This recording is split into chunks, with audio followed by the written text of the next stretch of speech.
Buenas tardes, Día Político por TSI. Hay tres partidos políticos en el Congreso Nacional: Partido Liberal, Partido Nacional y Partido Salvador de Honduras, que están tratando de introducir en la Cámara Legislativa y con el apoyo de las otras bancadas reformas electorales que puedan ser aplicables en los próximos procesos electorales en Honduras. Yo presento a mis dos invitados: abogado Saúl Bueso, analista nacional. ¿Cómo está, abogado? Gracias a usted por invitarnos y desearle a todos los televidentes una feliz Navidad. Federal en retiro, Luis Maldonado Galeas, analista político también. ¿Cómo está? Gracias, muy bien. Muchas gracias por la invitación. Feliz Navidad al pueblo hondureño. Comienzo con usted. Estas reformas electorales, el auditorio debe decir, se ha de preguntar esta tarde, está terminando el 2022 y hablar de reformas electorales. Pero es que tenemos que garantizar la democracia para los próximos procesos, general. Claro, es parte de la aspiración del pueblo hondureño vivir en democracia, sí. Y para lograr una democracia plena se necesita reformas electorales profundas y todavía más ambicioso, una nueva ley electoral que prácticamente dé un paso significativo para la consolidación de la democracia y luego reestructurar o reconstruir la república, que es un proceso de degradación continua que hemos vivido en los últimos años. Y necesitamos una nueva república. Las reformas electorales son el camino, uno de los caminos más importantes. ¿Y esta propuesta que ya surge en el Congreso, de estos tres partidos políticos, cómo lo ve? Las propuestas que se presentan y que se están discutiendo son la segunda vuelta electoral y también las elecciones separadas, y de alguna manera se toca lo que es la ciudadanización de las juntas receptoras de votos. Y luego hay otras, como ser las diputaciones por distrito, que se tocan tangencialmente, pero hay una que es muy importante también y que nosotros esperamos haya tiempo para discutirla, que es la despartidización de los órganos electorales. Esa reforma electoral es la que vendría a sacar a los partidos políticos de ser juez y parte en los procesos electorales. Bien. Abogado Saúl Bueso, ya hay una propuesta, quieren hacer elecciones en los tres niveles electivos de manera independiente en el tiempo, ¿verdad? Se habla también del tema de segunda vuelta, se habla de otros temas de reformas electorales, pero profundicemos un poco más de esto. Mira, las reformas que se están planteando son correctas, pero habría que hacer un análisis antropológico de cómo se comporta la sociedad hondureña. Ve usted, por ejemplo, un partido X saca gran cantidad de alcaldes, pero el presidente pierde. Entonces pareciera a mí que aquí lo que hace falta es profundizar en democracia. Lógicamente, la reforma a la ley electoral nos va a permitir eso, pero tenemos que reformar la ley electoral y reformar la conducta del hondureño. Vea usted que estamos hablando de ciudadanizar las mesas, porque ya no confiamos en los miembros de los partidos políticos manejando las mesas, porque todo el tiempo, después del proceso, hay fraude, hay denuncias de fraude, pero no hay nadie en la cárcel. Entonces tenemos que revisar esas cosas. Hay otras figuras que no se están hablando y son importantes. La revocatoria de mandato, es decir, que el que no sirve, y por error lo elegimos, que se vaya. No hace falta esa figura, porque no puede ser que soportemos a una persona durante 4 años si es mala, pero también una persona, por muy buena que sea, solo va a durar 4 años. Y ahí es donde nos llama la atención y debemos que en la reforma electoral ponerlo claro, que no se permita ninguna reelección disfrazada de cualquier nombre, ni por la Corte, ni por el Congreso, ni por ningún otro poder del Estado o grupo fáctico. Eso hay que dejarlo en claro para que la gente de una vez por todas sepa que si va a servir al país, va a ser por 4 años y lo tiene que hacer bien. ¿Por dónde deben de comenzar estas reformas? Bueno, todos sabemos que las reformas llegan por iniciativa de ley al Congreso de la República, pero le repetía, debemos de comenzar desde la sociedad hondureña. Nosotros mismos como ciudadanos debemos aprender a elegir y no a estar votando como lo hemos hecho. ¿Por qué pretender independizar los tiempos para las elecciones en los tres niveles electivos, general? Es la forma de reafirmar un principio constitucional que es la independencia de poderes. Cuando se hacen las elecciones simultáneas y las candidaturas a diputados y también a corporaciones municipales se hacen a la sombra de un precandidato presidencial, usted prácticamente le está dando a ese precandidato la facultad de elegir o designar a ciudadanos que aspiran a un cargo de elección popular, en este caso diputado, como dueño de ellos. presenta la planilla de otro poder del Estado y eso es prácticamente inconstitucional. Y al resultar electos, estos diputados se atribuyen ser pertenecientes a ese candidato presidencial. Y cuando gana, esos son mis candidatos. Y cuando son diputados, esos son mis diputados. Una aberración del principio constitucional, independencia de poderes. Si las hacemos separadas, la gente también miraría, aprovechando lo que dijo mi amigo respecto a la ciudadanía identificaría a ese candidato a la presidencia como su único ciudadano que aspira a ser presidente de la República y no mezclarlo con otro poder del Estado. Los diputados correrían por una precandidatura y después por una candidatura a ser diputados en otro momento, sin influencia del candidato presidencial, ni tampoco sin influencia del presidente de la República del momento.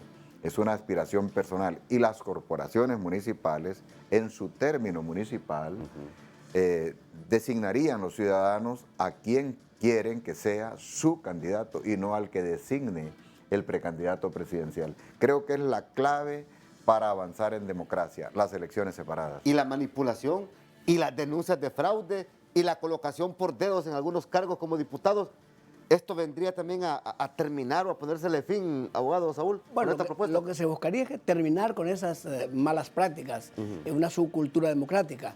Pero, repito, tenemos que comenzar ya no enseñándole al ciudadano cómo es que va a ir a votar y cómo se mancha el dedo. Debemos de enseñarle al ciudadano realmente lo que significa su voto, lo que significa elegir a las mejores personas.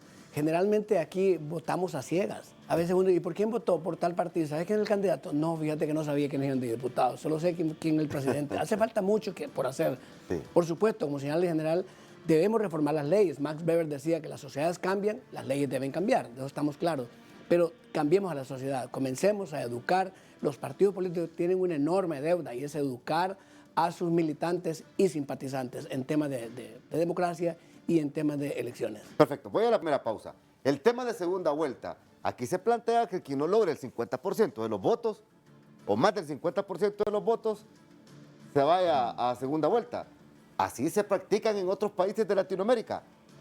¿Cabe en Honduras esta propuesta? Mis invitados lo van a analizar después de la pausa. El tema de segunda vuelta, ¿cuál es su percepción, general Maldonado Galeas?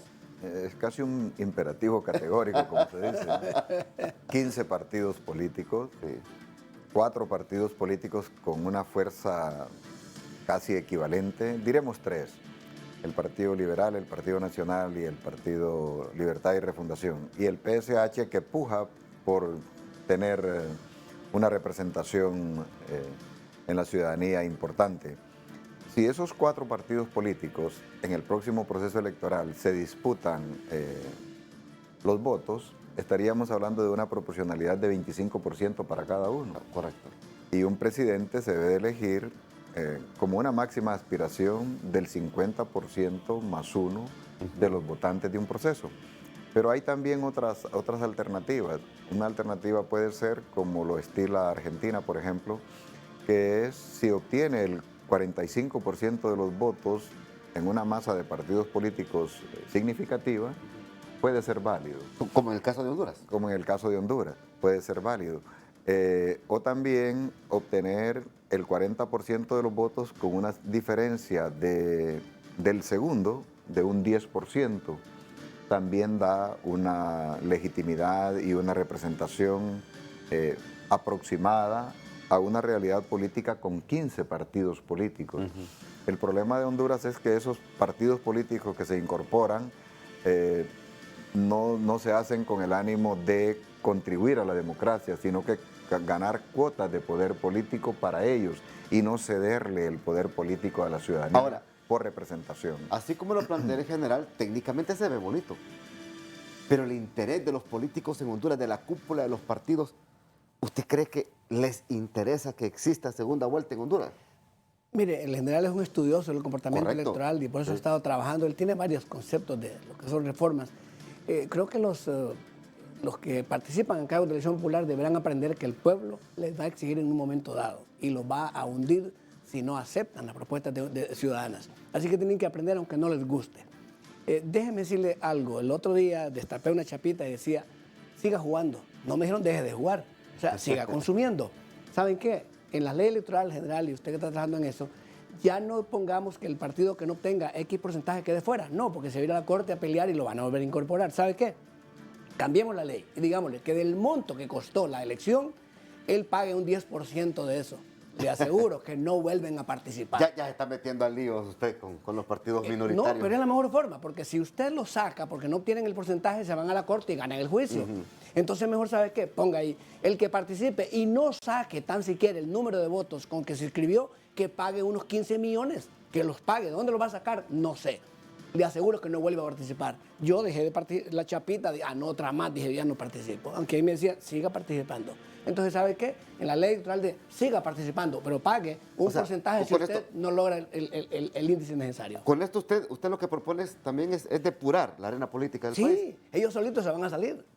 ¿Por qué? Porque saben, como decía el general, que participan no para contribuir a la democracia, sino para sacar su cuota de poder. Y si esta cuota de poder implica que no saquen el porcentaje requerido en la votación, que paguen de 15 a 20 millones, que los paguen. No vuelven a meterse a camisa de 11 varas. Sí, yo creo que también la ley como es tan previsible, ¿va? La ley electoral en Honduras y la misma Constitución de la República en materia democrática es permisible en la creación de los diferentes partidos políticos.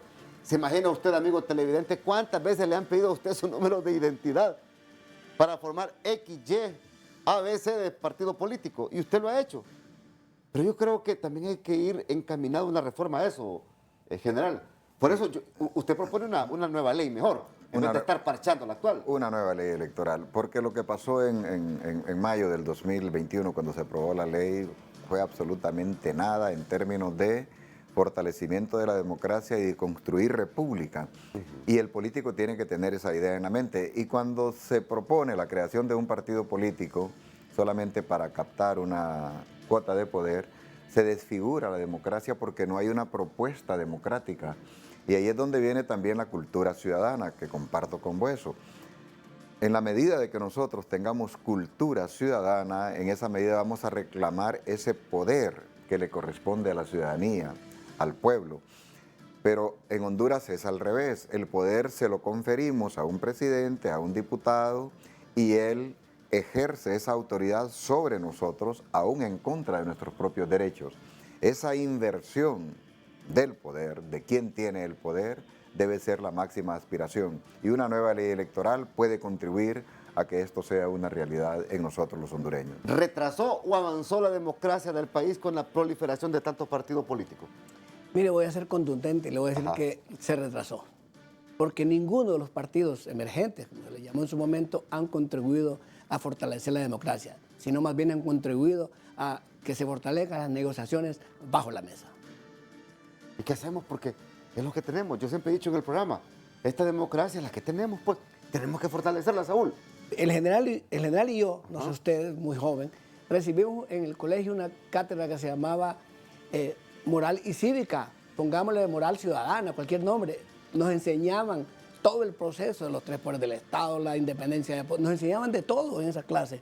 Pero hoy a los estudiantes no se les enseña cultura cívica. Debemos de apuntar a la ciudadanía, que implica realmente compromiso con el país. Fíjense que en nuestra Constitución dice que somos ciudadanos a los 18 años, pero esa es ciudadanía legal. Hay una ciudadanía que comprende. Un niño de 7, 8 años que sabe que están asesinando el venado de cola blanca y él se preocupa, ese niño es un ciudadano. A ver, aquí los partidos emergentes se han dedicado en los últimos, con mucho respeto a ustedes dirigentes, pero se han dedicado en los últimos tiempos a luchar por tener un diputado en el Congreso, sobrevivir y tener ahí un poquito de cuota de poder en el Congreso u otro lugar donde pueda tener en el Ejecutivo. Yo creo que también, como usted lo decía antes del programa, aparte de estas reformas electorales, es necesario también reformas constitucionales para fortalecer la democracia del país. Por supuesto, para seguir un proceso ordenado y a tiempo, debería de haber habido, ojalá, en este mes de enero, la reforma constitucional que viabilice el resto de las reformas para hacer la nueva ley electoral para que en la segunda legislatura del 25 de enero en adelante se apruebe la reforma constitucional, queda todo el 2023 para hacer la nueva ley electoral y ya en el 2024 se pone en ejercicio, porque a mediados del 2024 se hace el anuncio del proceso electoral. Correcto. Por lo tanto, estamos en tiempos cerrados. Pero si la ciudadanía despierta y la ciudadanía demanda a los políticos el cumplimiento de sus responsabilidades, este sería el mejor paso al cual nosotros pudiéramos aspirar que debe de dar el pueblo hondureño. Reafirmar el poder de la ciudadanía. Este mes que viene de enero va a ser una agenda bien apretada en ese Congreso General. Mire, abogado, con eso de la Corte, con ese tema del presupuesto, que no se pusieron de acuerdo desde septiembre hasta el 31 de diciembre, que ya va por terminar este mes. No se pusieron de acuerdo por aprobar un presupuesto general de la República. Viene el tema de la Corte. ¿Ustedes creen que les va a interesar reformas electorales? Por eso desde estos espacios promovemos esto. Porque se le debe de meter en la mente al legislador, al diputado, a las fuerzas políticas, a los dueños de los partidos políticos, que hay que ir con nuevas reglas, pero creíbles, que sustenten nuestra democracia, que transparenten los procesos y que le garantice a usted, amigo televidente, y a mí, que el voto que vamos a ejercer vale, y vale mucho. Vamos a la pausa y seguimos platicando de este tema. Ya regresamos. ¿Para dónde vamos entonces, abogado? ¿Un proceso electoral en Honduras? Bueno, si seguimos con las mismas reglas vamos a tener los mismos resultados. Y igual los candidatos los metemos en una licuadora y los licuamos, va a sacar lo mismo. Entonces necesitamos, yo sigo insistiendo, que debemos trabajar con la ciudadanía, porque somos nosotros los que al final vamos a ejercer nuestro derecho de votar y a decir voto por fulano de tal. Lo que queremos es que se respete nuestra voluntad. Si yo voto para diputado por el general, que aparezca el general, si obtiene el número de votos necesarios, pero eso de que al final del proceso se empiezan a hacer denuncias de que hubo fraude, que yo perdí, que me hicieron esto y lo otro, y nadie dice nada, ni la autoridad, andamos mal. Ustedes en las elecciones internas, todo el mundo salió diciendo yo perdí porque me hicieron fraude. ¿Y dónde están la gente en las cárceles? Ninguna. Entonces quiere decir que algo anda mal y tenemos que corregir. Pero es que algo anda mal desde siempre. Mire, crean un consejo, ¿cómo se llama? Un tribunal de justicia electoral y sin reglamento. Sin ley. Sin ley. General, por favor. Sí, claro. Quiero retomar lo de lo que estábamos discutiendo antes respecto a la fortaleza que debe de tener la ciudadanía para condicionar al político que está representado por él. Y eso es lo que nosotros no hemos reafirmado. Claro, este es un proceso y en la medida de que la ciudadanía vaya asumiendo ese poder de condicionar el poder del que está representándolo, en esa medida nosotros avanzaremos positivamente en democracia. Por eso es oportuno también buscar la ciudadanización de las mesas electorales. Ese es un punto, porque se cree, y por lo menos lo que ha pasado en muchos años, que si vamos, por ejemplo, estudiantes que están estudiando, no les preocupa nada de ir a hacer un fraude, van a hacer las cosas bien. Queremos que nadie que esté, puede pertenecer a un partido, pero que no se dé a conocer que él representa ese partido, no que representa su dignidad, representa su universidad, en el caso si fueran estudiantes universitarios, que vayan a las mesas a hacer un trabajo independiente, sin fijarse qué color político están contando, que cuenten como se cuentan cuando usted va al mercado a comprar maíz, que no le dan de más ni no le dan de menos, ¿no? Entonces lo mismo, ellos estén ahí haciendo un trabajo honesto, independiente de cualquier influencia partidaria. Ahora, ustedes creen ambos, y primero para usted y después usted me contesta también, ahora son juntas receptoras de votos, ¿verdad? ¿Ustedes creen que estas deben estar en manos de la sociedad civil y no de los partidos políticos? En manos de los ciudadanos. Le voy a poner un ejemplo. Por favor, sí. En Colombia se denominan jurados electorales y son seleccionados por propuestas de la ciudadanía y luego mediante un mecanismo, el órgano de Colombia se llama Registraduría Civil. Es totalmente ajeno a los partidos políticos. Entonces estos ciudadanos asumen una responsabilidad cívica. Cívica, patriótica, ciudadana, legalmente constituida. Y ningún partido político tiene absoluta injerencia. Démosle vuelta a nuestra situación. Decimos nosotros, dice todo el mundo, en las mesas electorales se ganan o se pierden las elecciones. ¿Qué significa eso? La aprobación de una irregularidad, de una comisión de delitos electorales, la injerencia de partidos políticos, eso encierra esa frase. Pasémosla al otro lado. En la mesa electoral se ganan elecciones cuando hayan juntas receptoras de votos de ciudadanos. Ahí sí estaríamos hablando de democracia. Es la ciudadanía haciendo el escrutinio sin ninguna injerencia. Eso es avanzar. Pero para eso el ciudadano tiene que demandar a estos partidos políticos que se niegan. ¿Por qué? Porque al ser mayoritarios manipulan. Manipule a un ciudadano independiente usted y va a la cárcel porque él le haría el reporte, de violador de la Constitución y las leyes. Bueno, fíjense que aquí la frase, uno gana en el conteo, en las mesas, eso fue aquí era muy común, ¿no? Tenemos que terminar con esa práctica y la única forma, como dice el general, es poniendo gente, disculpen la palabra, honestamente políticos. Es decir, que entiendan que la política es para transformar o sirve para transformar un país y no lo confundan con la política partidaria.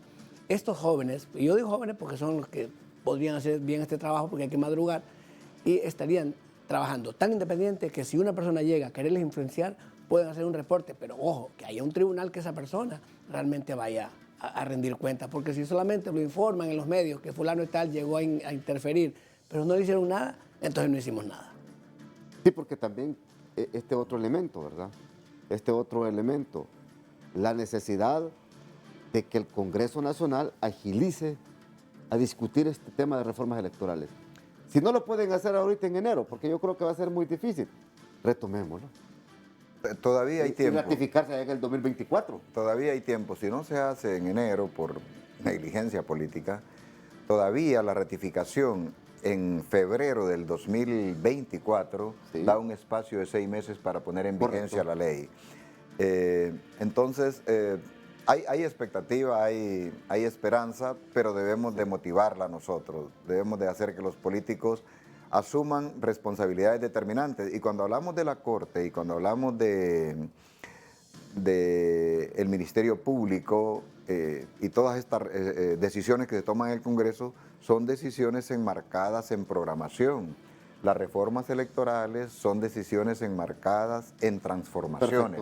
Perfecto. Sí. General, gracias por el tiempo que se nos ha terminado. 20 segundos, Aguado. No, solo decirle al pueblo hondureño que debemos apuntar a un fortalecimiento de la democracia. ¿Y saben cómo? Eliminemos el lumpen que hay en los partidos políticos. Gracias, Aguado, muy amable. Gracias, general. Hasta aquí el programa de hoy. Que pase usted una feliz noche.